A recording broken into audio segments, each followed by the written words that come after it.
Shannon, and today we have another book talk video to share with you guys. And today we are talking about Beautiful World, Where Are You by Sally Rooney. I just noticed the other day that this won the Goodreads Best Fiction Book of the Year. So I had been reading another one, and then I put that one aside, and I was like, I'm gonna read this one now and see what it's like. Now, this is my first Sally Rooney book that I've read. I watched the show Normal People, but I haven't read the book yet. I liked the show. I know she has another book as well, Conversations with Friends, I think it's called. I haven't read that one either, but I've heard a lot of really good things about it. So I definitely plan on checking out her back catalog, probably in the new year. But today we're going to talk about this one. Cute cover, nothing to write home about, but cute. Basically, this book is about two friends. They're in their late 20s. I think they're like 29 or 30 when the book picks up. And the book goes back and forth between their points of view. And then at the end of each chapter, the next, usually shorter chapter, is a letter that one of them is writing to the other, and they're corresponding via email. And just catching each other up on each other's lives. And then in the chapters, we see their lives from their points of view. So we have Alice. She's a writer, a quite famous writer, in fact. But after she put out 2 books, she went through a breakup, put out 2 books, and then she kind of had a bit of a psychiatric breakdown. She ended up in the hospital. Now she's out. She's told herself that she's going to take some time off and just kind of try to get herself together. And she moves from Dublin to a small seaside town, and it's just supposed to be for a holiday, but now she's been there for a while, and she's contemplating purchasing the house. While there, she meets a guy named Felix on Tinder. They go on a terrible first date. And because Alice, she's awkward. She's a little mean. Intimidating is how Felix puts it. She didn't really know that about herself, or so she says, which he says he finds kind of hard to believe because she's just really cold and often has a lot of really biting remarks to say. So the date goes bad, but then she ends up having to go to Rome for work, even though she had said she was going to be taking a break. She's getting all these awards for her book, and she decides that she's going to go to Rome, and on a whim, she asks Simon if he would like to go with her. And he agrees. You know, it's an all expenses paid trip, and he agrees, and off they go. From there, their relationship kind of carries on. They get to know each other a little more. Then we have Eileen. Now, Eileen, she has a sister named Lola. Lola's about to get married soon. We see a bit of their childhood together.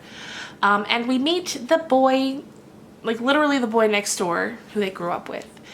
He was quite a bit older than Eileen, closer in age to Lola, but him and Eileen always had this kind of special connection. And when they talk about the past, like, he can remember when she was a baby brought home. And so now all these years later, she's, like I said, 29 or 30, and so he'd be like mid-30s. And they've remained friends all these years. And they've had a couple brushes with something more. Once she went to visit him in Paris, and they ended up hooking up, and it happens sometimes. And we learn about Simon. We learn that he's devastatingly handsome. Tall, the whole bit.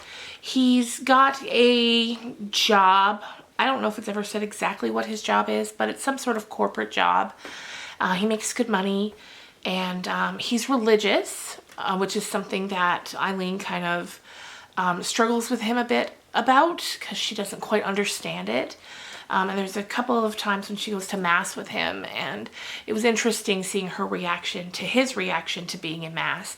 And over time, it becomes something that she sort of admires about him, this belief that he has that she doesn't share, but she admires the, wholehearted way that he believes it. And from there, they kind of struggle with trying to find out if they want a relationship or not. You know, they've been in each other's lives forever. They've basically been in love with each other since they were kids. And they don't know how to, they don't know what's the proper way to carry on with each other. You know, is a relationship a good idea? But what if it goes awry? What if we end up breaking up and then you're gone from my life, you know? What then? You're my one most constant friend for my whole life. I cannot deal with the idea of losing you, is kind of what's on their minds, especially Eileen's. And so I won't get in too much to any spoilers or anything like that about the ending. But again, it's not really that kind of novel. It's not like a fast-paced, even though it was a quick read, once I got into it, I could not put it down until I was done with it. And so it had me up reading in bed late at night. But it's kind of just like a slice of life type of story, which I love those as well. And I love her writing style. I find it interesting that she doesn't use quotation marks for dialogue. It's just kind of all in the, it's just all together. There's no quotation marks in the dialogue. It's just in the paragraphs. And I found that interesting. At first I was kind of like, I don't love that. But as it went on, you know, you get used to it and it's fine. And I'm guessing that's probably her style of writing, and it's probably the same in the other books. I love the tone. There were some scenes, sex scenes, and I thought they were excellently written. I loved how they were written. There's this one scene that is essentially a phone sex scene when Eileen calls Simon, and I thought it was so good. I thought it was written so good. I loved it. Loved it. Just all around, I enjoyed how it was written. And yeah, I thought it was a great book. And I look forward to reading her other two. And obviously I'm not alone in that opinion, as it, like I said, won the Best Fiction Award on Goodreads. So that's great. So you guys, let me know in the comments down below if you've read this book, and if you did, what you thought of it. Also, if you've read her other books, let me know what I should read next. Should I go with Normal People next, or should I go with Conversations with Friends next? Because I remember hearing someone or reading someone talk about how obsessed they were with Conversations with Friends and how it was their favorite book of all time. And now they were saying now this one is a close second. So that makes me think I should start with that one. Maybe I should just start from the beginning and move through. But if you have a strong opinion one way or the other for which of the Sally Rooney books I should read next, please do let me know. And yeah, thanks so much for watching, you guys. I hope you enjoyed. I hope you're enjoying the Vlogmas videos. And I will, whoops. And I will see you again tomorrow. Bye.